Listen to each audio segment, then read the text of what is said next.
তুমি আমার বাবা মার সাথে এভাবে কথা বললো কেন?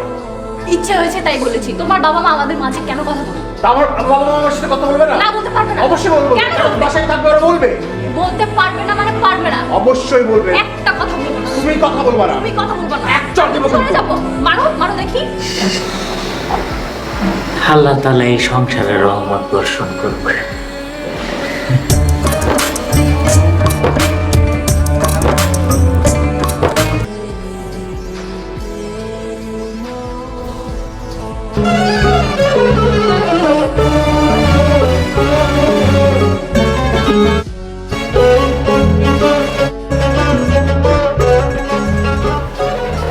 আসসালামু আলাইকুম ভাইজান।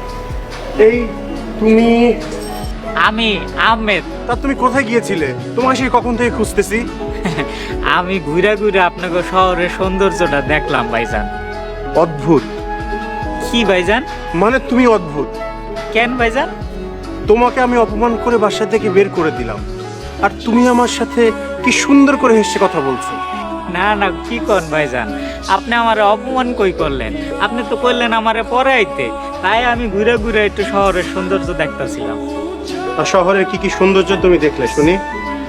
এই শহরের সবচাইতে সুন্দর হলো মানুষ, আর মানুষের হাতে তৈরি যে আল্লাহর ঘর, মসজিদ গুলা। আর আর একটা সুন্দর দৃশ্য আছে, এটা হইলো আজানের পর মানুষ যখন দলে দলে মসজিদে আসে, কি সুন্দর লাগে দেখতে। বাহ,